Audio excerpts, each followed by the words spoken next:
Hi, welcome to another exciting episode of the Andre The Beast Crayton Show with my celebrity host. You guys know the name by now.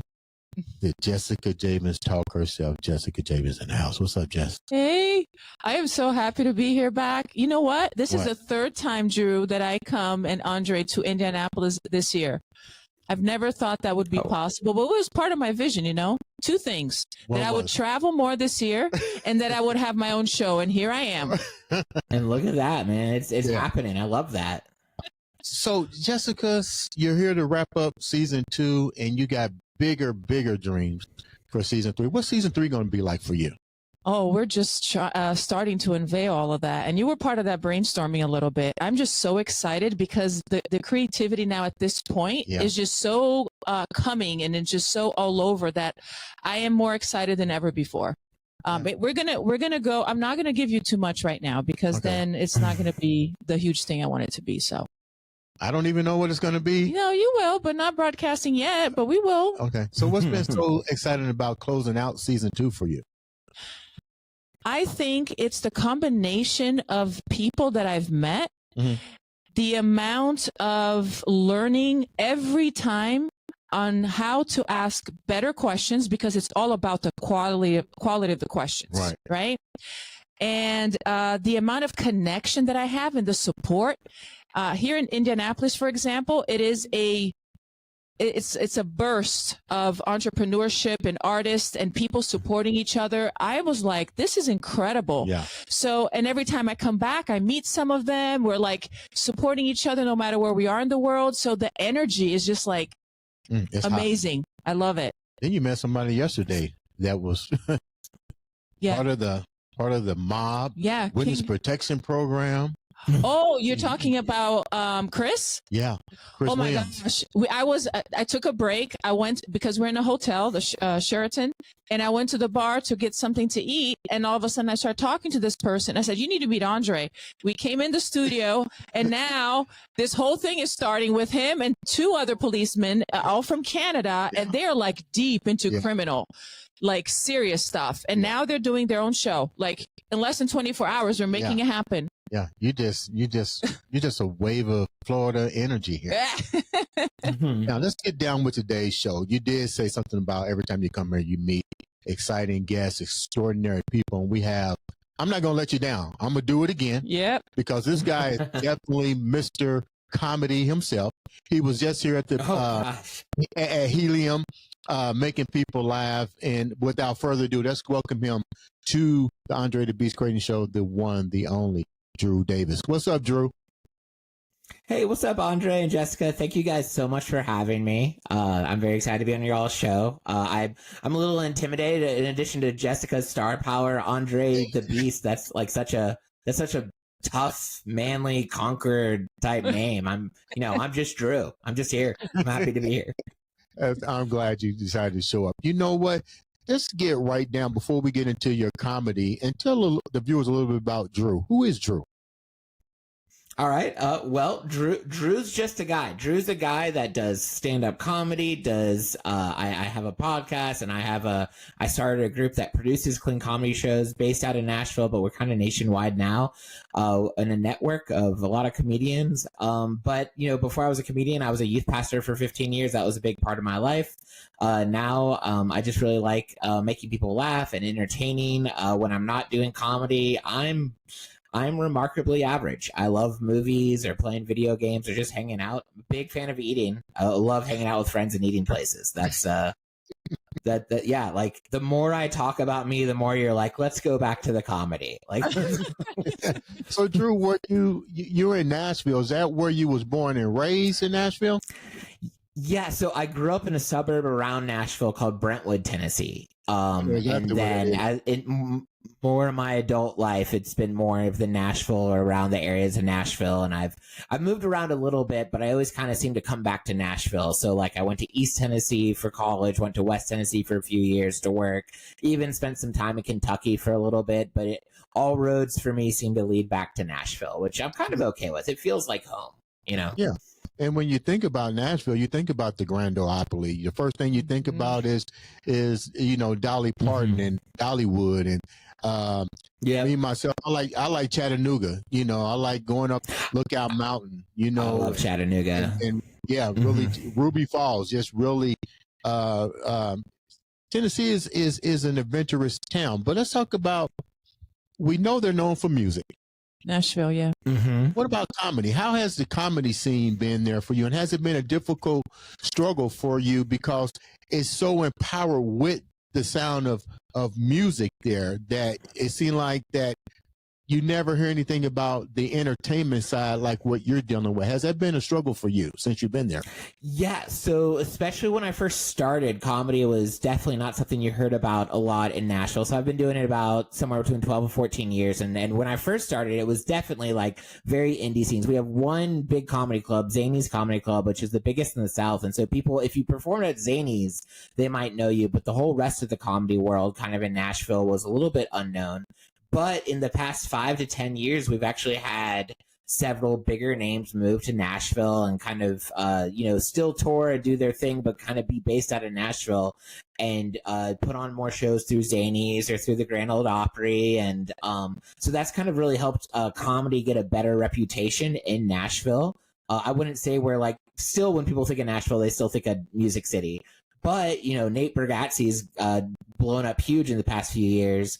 And he's started a production company, Nate Land, here in Nashville, and that's really kind of put more eyes on Nashville. We have other comedians like Dusty Slay and Leanne Morgan and Aaron Weber. There's just bigger names, or John Christ, or people that seem to move to Nashville but kind of still work. And that's actually helped us out a lot with so I've noticed a difference since I started in the past five or so years. More people know about comedy in Nashville. I wouldn't say it's like I run a lot of independent shows, and it's still a hassle to like remind people like, oh yeah, we have comedy here. Right. But it's as far as a lot of people down in Tennessee, when they'll gravitate towards Nashville for comedy, like other comedians, because they realize like if you're gonna try to build something of a career in comedy, down south you don't really have a lot of options as like big comedy places. You have Atlanta, and then Nashville's becoming on that list as well, which is kind of cool. So and don't forget, Indianapolis is on that list. I mean, we have. Of course. Well, is Indiana and Indianapolis South? I was wondering that when I was in there. Are you guys still considered Southerners? I didn't want to like offend anyone by calling them a Southerner. We're considered the heart of the Midwest. Okay, so you're mid. Yeah. Okay, good. Yeah, we're the heart of the Midwest. I mean, like a lot of famous comedians have graced this city with their presence, starting at Crackers Comedy Club, and now with the new Helium, they're also it's the new place to be for comedians such as D.L. Hughley, like I was sharing with you that and when you. And, this is what I really think about it now that I'm looking at the comedy world. You really don't need a big auditorium to do what you do, because you can do multiple shows and they usually sell out. Yeah. Yeah. And even sometimes there's something special about those smaller rooms. On one hand, you don't have to, if you sell a 30 to 50 person room and then, it's an intimate setting, it's a lot of fun. And if you do a bunch of those shows, and that's a good look. So I don't want to leave Florida out of this because I flew from there. We have to talk about South Florida. For me, South Florida is a big comedy place. I've been to so many theaters, at least 5 of them, and watched comedy shows. From the big, huge Hollywood Hard Rock Cafe. I went last year, watched Seinfeld from way up top. And you're right. When I went to the smaller rooms in the Hard Rock, they have it too. It was a completely different dynamic. Yeah. Oh yeah, different experience. It was so cool. I love it. And then you have your little table like in a bar, and you're right there. It's just so much fun. I like the smaller experience, because I think, and you can probably say something about this, Drew. I think that the comedians relate more to the smaller venues with the people, as opposed to a large, where you don't really know who's really paying you attention and if they're pissed. What do you think about that? Yeah, so I think it's been interesting performing at different size venues because it's almost like you learn how to, just like how like you get a new gaming system, you learn how to play the different system or whatever. And yeah, small rooms, one of the best parts is like you can relate to the people, you can connect to the audience, you see people whether in the front and the back. At some point you can connect with almost everyone in the audience in your show. In like theaters, you're not obviously going to be able to talk to every single person, but you still have to kind of give the illusion that you are interacting with every single person. So I've been doing more theaters lately, and every now and again, a trick that I learned how to do is like you look up, like basically where the lights are shining, and you point to someone as you're saying a joke, and at least 20 people think you're pointing to them when you're talking to them. And it's just a little way to connect to those people in the back. And then I've heard even bigger than that, arenas, you learn that you have to do delivery a little bit of your jokes, because when you're at a huge arena and you're telling a bit, you got to wait for the people in the back to hear it and laugh before you move on to your, you just learn a different kind of flow. And these are things that I never really would have thought about, but, I want to say something. I don't know if you're into this, but I had an experience that was amazing to me. Is after the show, now you know that person, you're connected with them, you're like in love with that person, right? Like, oh, he's one of my favorite comedians right now. That's the spirit of the time that you come out of it, right? More than probably when you walked in, is when you're walking out of a smaller environment, and guess what? That comedian is out there to say hello and take pictures with the fan. I did that with Penn and Teller. Ah, my gosh, I was in heaven. I'm like, oh, yeah. I like that. I love that too. Meeting the people. I like it both as the comedian meeting the audience, but then I also love it as the when I'm going to a show and I get to meet the people and kind of get a cool story from it. You know, it's funny that you said that, because I won't mention her name because she's a professional comedian, but I was really hurt that she did not come out to greet. And I'm really good friends with the manager at Helium and stuff. I don't look for fringe benefits, but to me, if I'm paying front row to see you, come out and speak at the end of the end of the thing. You know, she went in the back and started eating. So I went to the manager comes to me and said, "Hey, Andre, are you all right?" And I was like, I would think that the fact that it's wind chill outside, people came here, that she would at least came out and, "Hey, how you doing?" But it was just coming out of COVID too. Yeah. But you had a mask on. I mean, I still have the pictures. We had masks on. So I said, he went back there and got her. He went back there and got her. And the manager came out, which was her husband. And I was like, "Hey, I'm Andre the Beast. I would love, to shake her hand and tell her what a great show."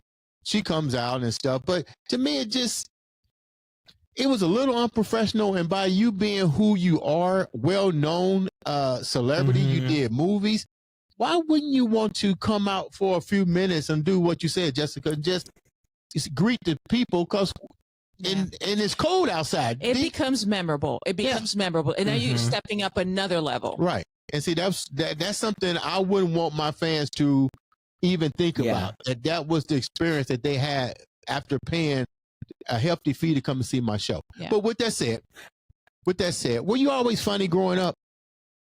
I've heard I've always been unintentionally funny. It's taken some work over the years to like be funny on purpose and tell jokes well and do well on stage.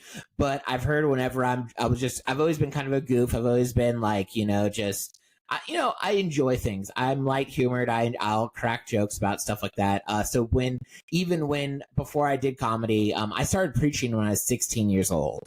And my big thing when I preach was, which is too young. No one needs to hear a 16-year-old preach. But I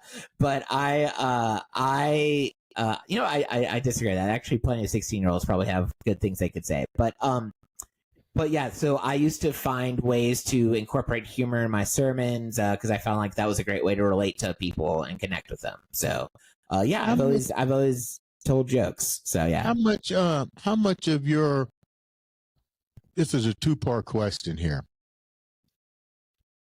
You started with the religion part of your journey, which is understandable. When did the shift change? And then how much of that do you still bring into your faith, into your comedy? And if you do, how is it received? How do you deliver the spiritual side of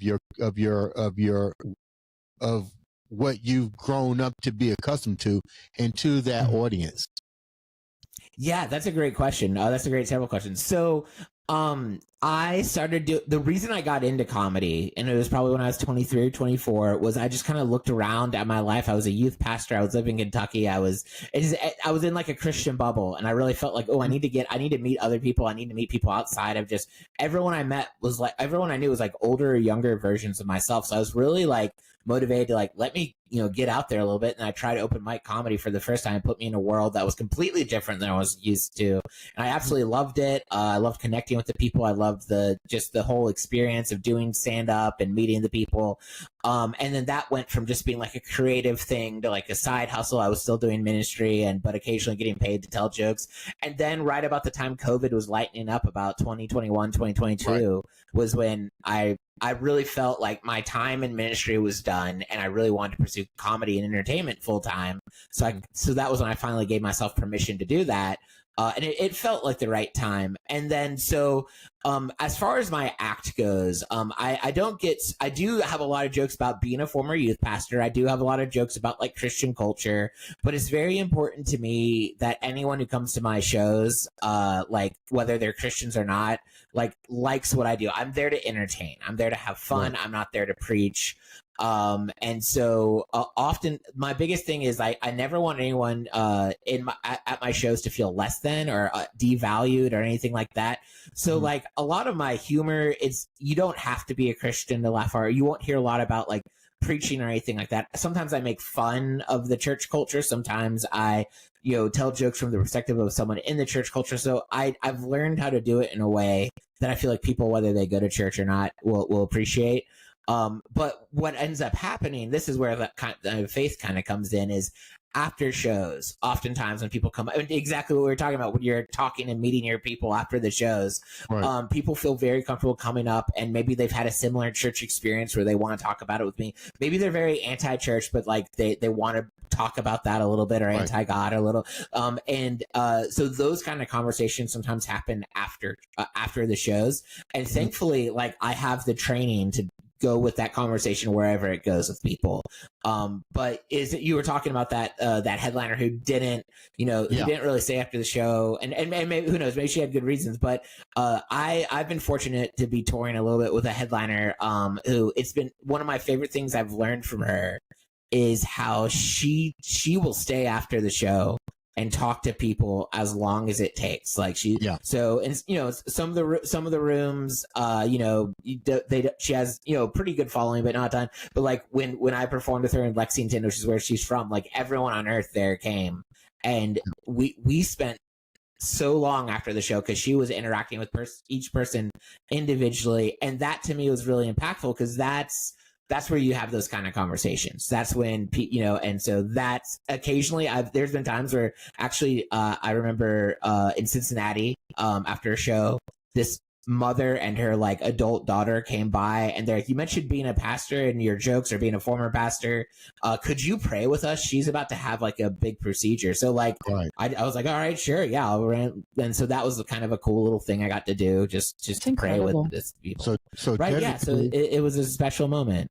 Technically, you didn't leave the church. You got called into another part of the ministry. Basically, what it boils down to be, right? Yeah. That really is what it feels like. I'll be honest. And I've said that before to friends before. Sometimes it feels like I'm able to do ministry better as a comedian than I was as a pastor.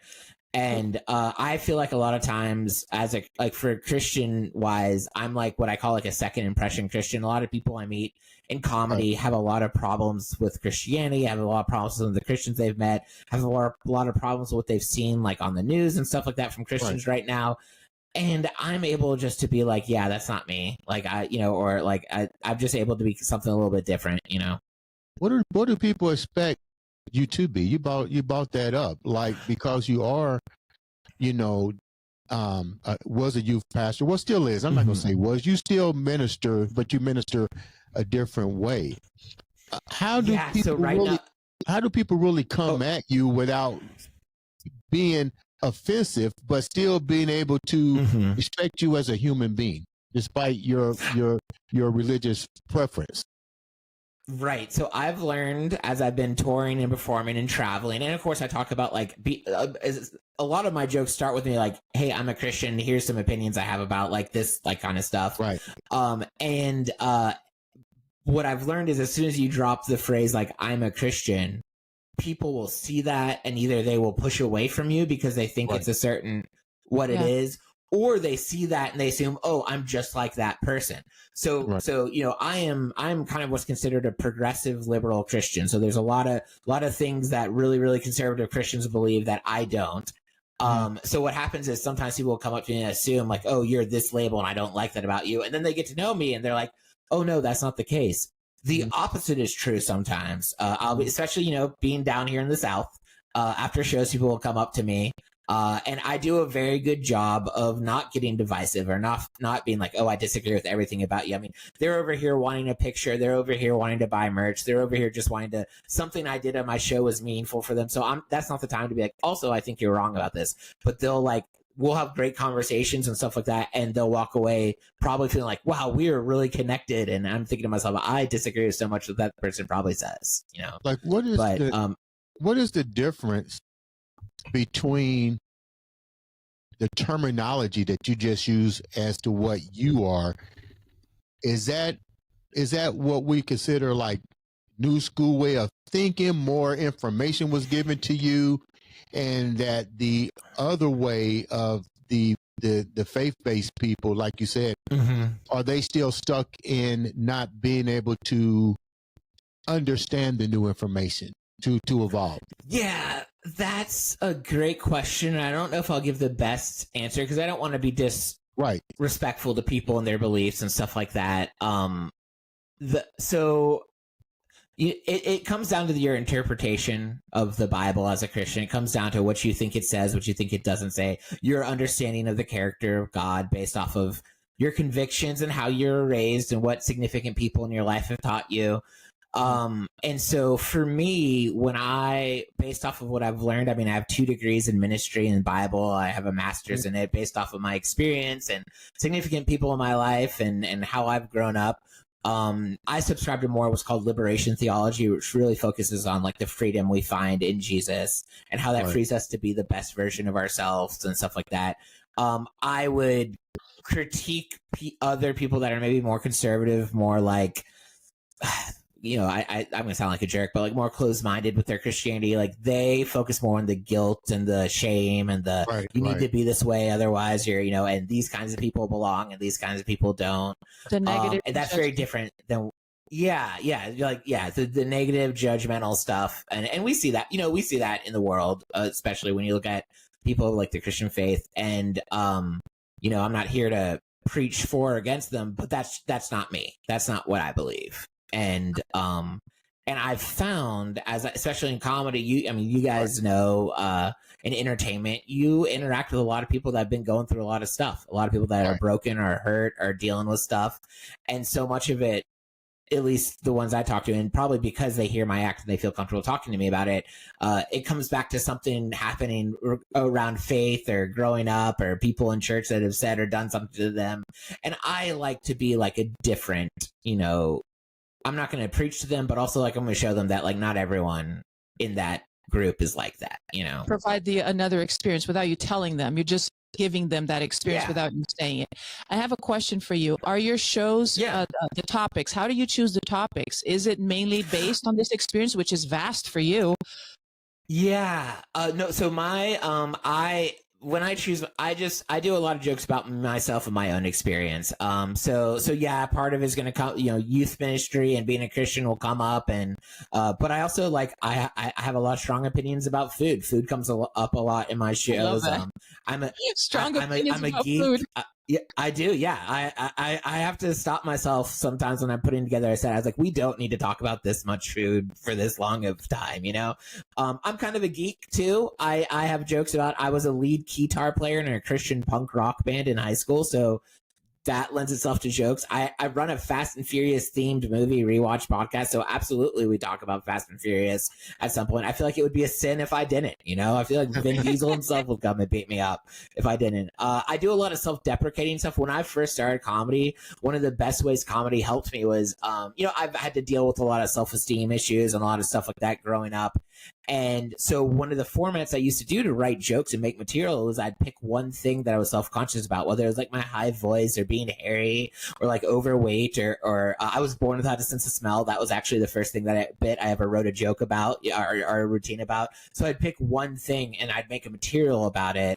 And so a lot of my jokes are like self-deprecating. I'm a single unmarried guy, so obviously I have opinions about dating and women and stuff like that. So, you know, I feel like my act is really just based off of my own experience. Right. I have gotten to the point now where I do try to. I feel like when you first start comedy, your main goal is to like you just want to make people laugh. You just want to get the punchlines that gets the laughter. But the more you do it, and the longer time you have on stage with people, sometimes it's you really want to like leave them with something a little bit more substantial. So for me, I always just like to remind people like we're having fun. There's so much about life that needs to be enjoyed and that kind of stuff. So when did the before we wrap up, when did the change happen for you? Because a lot of times change? The change from really being engulfed in the word and teaching the youth. When did it change for you? Because that's tremendous to go from there. Like, what were you going through? You know, both emotionally, spiritually, the whole 9 yards, that at the end of the day, you thought you realized comedy was a way to deliver the complete package for you. Yeah, so I was while COVID was lightening up and still a lot of our job was virtual, I was starting to consider the idea of getting a different job within the church ministry. I'd always decided at this point I'd worked at the same church for 6 years, and my thought process was I don't want to go be a youth pastor at a different church. But maybe I want to be a campus pastor. Maybe I want to work at a conference. Maybe I want to, and at this point I had the experience and education. So I was kind of applying for all my quote unquote dream jobs in ministry just to see, I was open to the idea of potentially moving. I think I had that spirit of like transitions coming, you know? And at the same time, because most of my job was remote and things were opening up, I was getting the itch to get out and do some more comedy. So I planned about a week tour. I did the World Series of Comedy. I hit a few different random rooms. I remember I did a show from the bed of a pickup truck at a dog park in Chicago. And I was doing all these little shows. And at the same time, I was getting callbacks from the jobs I had applied for, giving me polite no thank you. So doors were kind of closing on things that I was like, oh, that's what I'd really want. And then I was also getting back into comedy and thinking to myself, I've missed this so much. And then I remember on a phone call with my mom, I was actually like, I think no matter what job I get, I would rather be doing stand-up comedy. And then I, as luck would have it, one of the shows I performed on, the headliner that night was a friend from Nashville, and he made some kind of statement leading into his joke where he's just like, yeah, I'm 35 and a full-time comedian. And then it hit me kind of like a Holy Spirit moment where I was like, oh, in a year when I'm 35, I'm going to be a full-time comedian. And then I took a year to kind of prepare and kind of pray about it, but also like test the waters a little bit. And there was so much confirmation in the conversations with people and in where I saw my passion, where I was getting excited, things I was getting excited about doing. And it never was like because a lot of people, when they leave ministry, they have like a burnout moment or like they're done or they get so angry.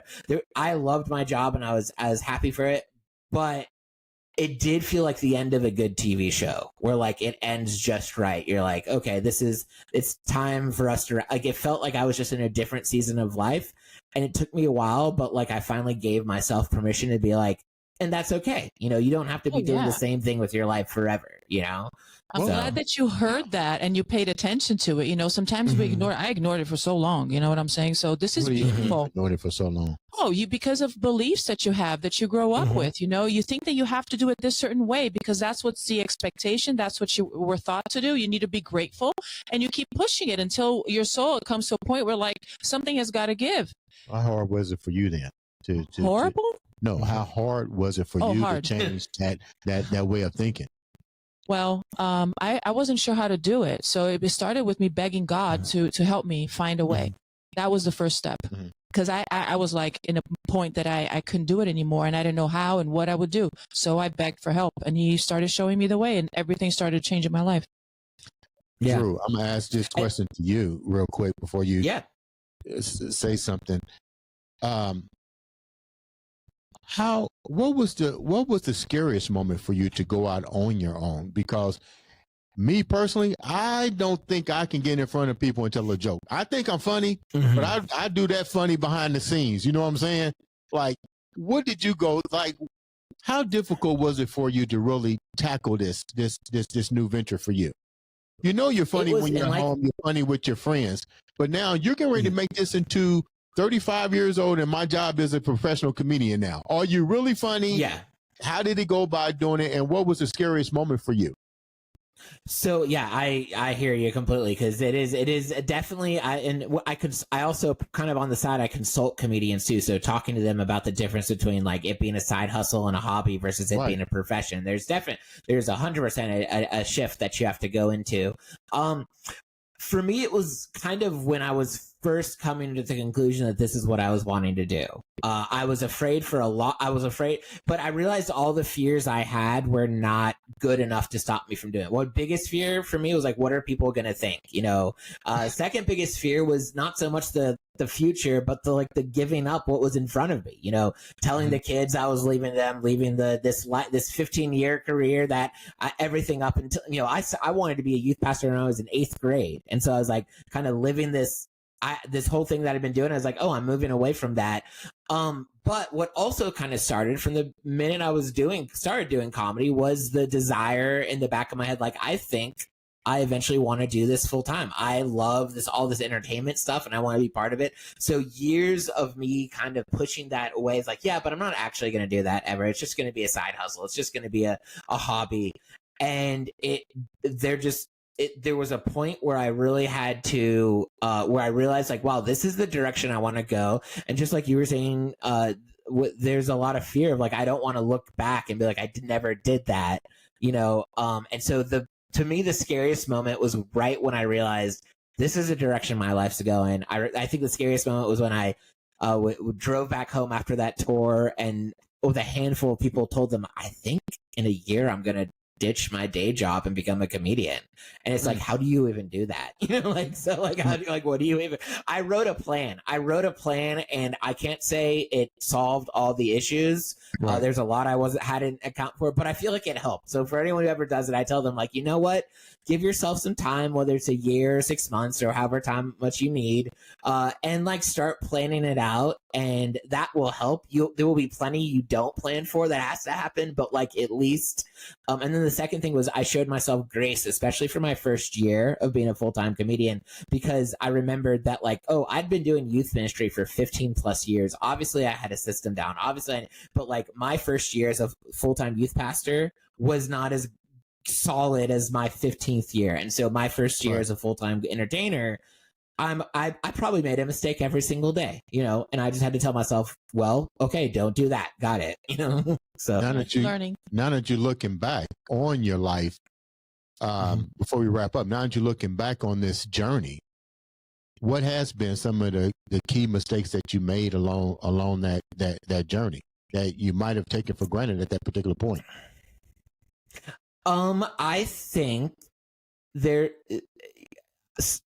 thing about comedy is you learn that, and this is going to sound really negative, and I don't mean it as negative as it's going to sound, but I think it's important for people to know when they get into show business, not everyone on your side is on your side. Oftentimes we're going, you know, the same path, the same trajectory, but comedy is by nature, a very selfish business. We're always looking, and not just comedy, but entertainment. We're always looking out for ourselves, and when our things align, then we're on the same teams. But sooner or later, you and maybe your 4 best friends might be going for the same opportunity, and only one of you is going to get it, and it's going to be awkward, it's going to be weird. So going into comedy, I treated all the community and relationships much like what I dealt with when I was a pastor with the church and stuff like that.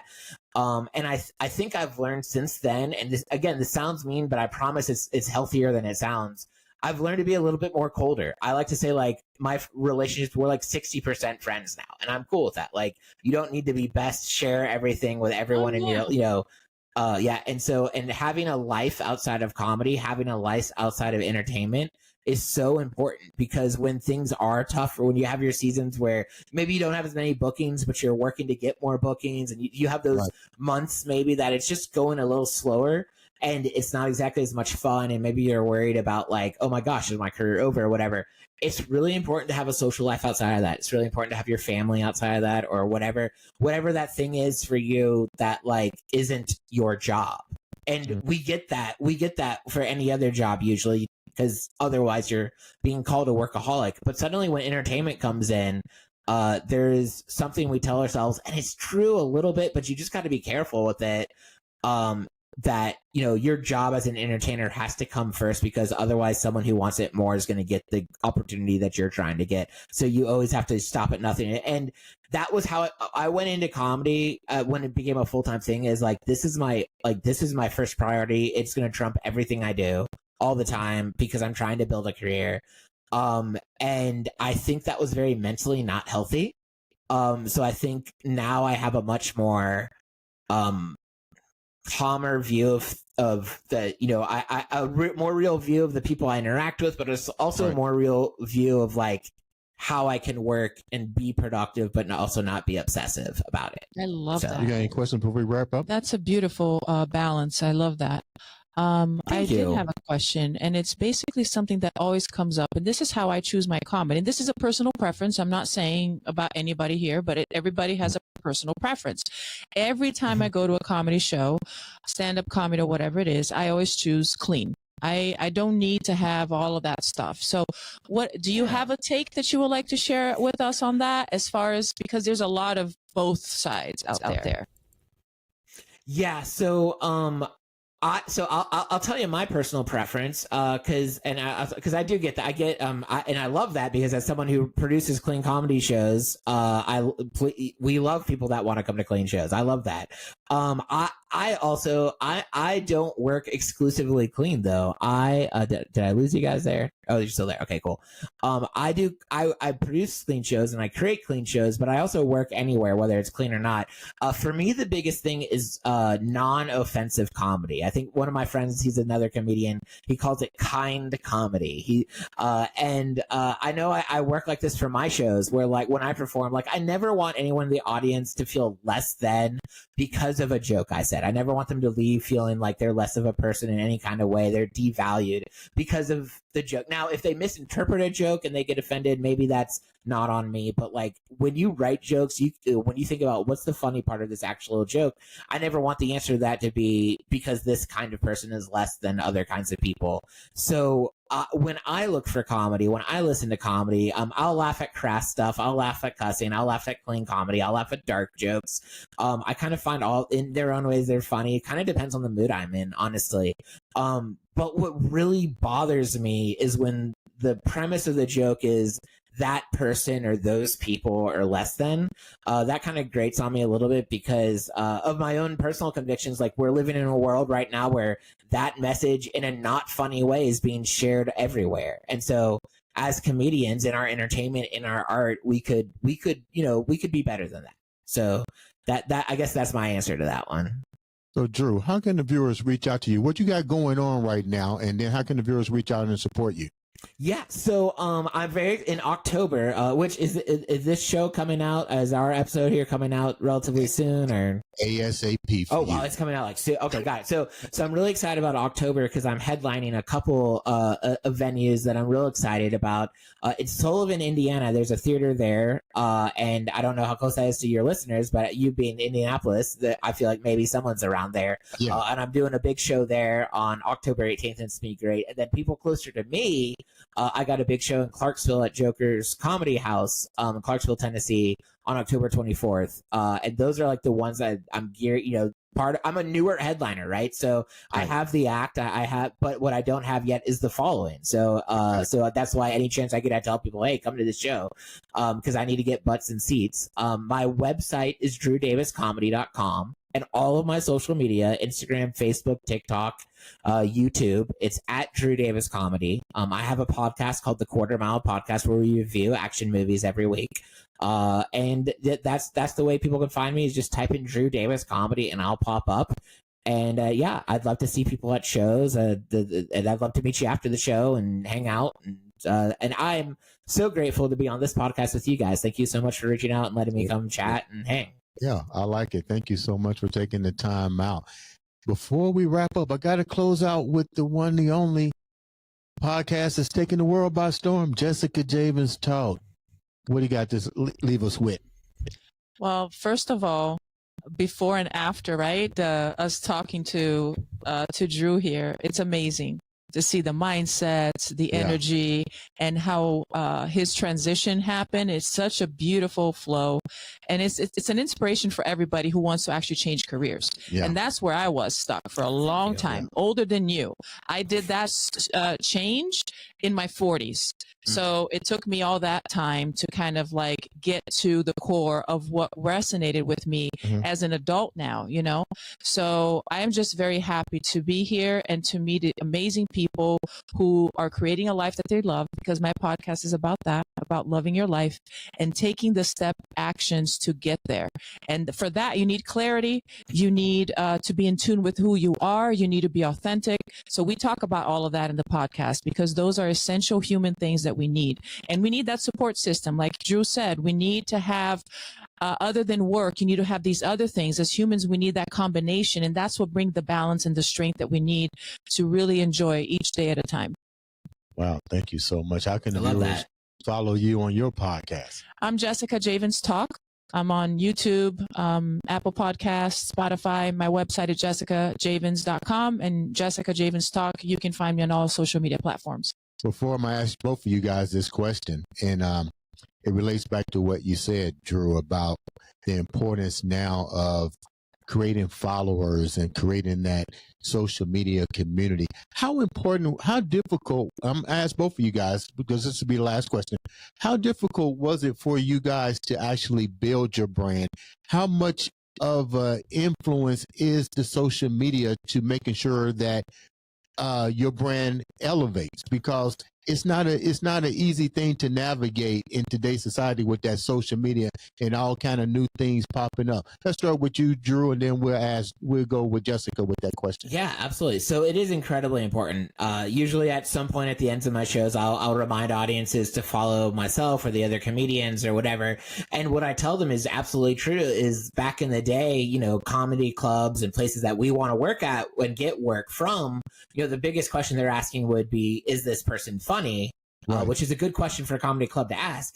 But now the biggest question they ask is how many followers they have, how many butts can they get into seats? And that's so much more common. So we always remind people, like, every +1 follow helps us be more bookable, you know? And so it's so important. And when I work with comedians, I do have to have that conversation with, like, you have to build your online presence. You have to get an Instagram. You have to have a YouTube. You have to try to build those followings, because that'll help you get bigger gigs later. But something that helped me out a lot, and this has just been in the past year, I've always stressed out about the algorithm and getting viral reels and trying to get tons of followers. And it's been very stressful. And sometimes my posts get lots of views and sometimes they get no views. And it's, you know, it's very stressful. But someone reminded me that, like, you should stop asking the question, what's good for the algorithm? And you should start asking the question, what's good for your audience? And you should really, everything that you post, you should be thinking about your people more than you're thinking about, will this be successful? Will this work out? You still will make educated, you'll still see what does well and do more of that. But it really always goes back to the people that are following you. And even if you got a reel that only has 200 views, that means 200 eyes or pairs of eyes have. Could you say that again? I tell people it's not the algorithm, that's the number. You'd be surprised, even if it's only 5 or 10 people, that's 5 or 10 people that will follow you. Yeah. And those 5 or 10 people will be loyal fans. Then you're trying to search for the million number. Jessica, what about you? Yes, everything that Drew said is on the spot. And I would say consistency and resilience, because sometimes, especially in this era, of instant gratification. We want quick results. And nothing that is worth it comes through quick results. It takes time, consistency, and you need to be fresh. So for instance, I post practically every day. And some people agree with that. Some people disagree. I know what my mission is. I have that clarity, but I'm always open to learning. But you also have to have a filter because there's all kinds of opinions out there and things are constantly changing. So you do need to be informed. But at the same time, something that I posted maybe a year ago is not as relevant as it is right now. People are into something else. So you need to have that fresh thing. I think that whenever I see a page, either a channel on YouTube, a podcast, if I see the person hasn't posted for a year, I'm like, is this person really engaged? Is this person really into what's going on? I'm like, If I see the person has been consistent, I'm like, ooh, this person is serious. Do you know what I'm saying? So it changes that. This is Are at they least serious or let me rephrase it. Just because they're doing that, does that mean that they're serious or does that mean that they're addicted to the social media lifestyle, which means that they have to be relevant, and the way that they become relevant is to always be on their social media. So you got to know the difference. Just because somebody's clicking every day doesn't mean that they're engaged. It just means they may be addicted, just like the people addicted to porn, they're addicted to the social media. There's definitely that addiction and sensation of when things are going well and you're like love feeling how popular and good you feel when you have a good reel that's getting views and stuff like that. And then there's always like the next one you post that's not getting as much, and then there's that feeling, and that's definitely you gotta keep in mind your mental health when you're an influencer and entertainer, because at the end of the day, it's just social media. Like, go out and touch grass. Like, go out and have a conversation with someone. Drew, leave us with a little bit of comedy, but inspirational at the same time. Go for it. Comedy that's inspirational at the same time. Okay, everyone here needs to chill out because none of us are that big of a deal. We are all pretty remarkably average, and that's beautiful. Ladies and gentlemen, this has been another exciting, say it with me, episode of the Andre the Beast Crayton.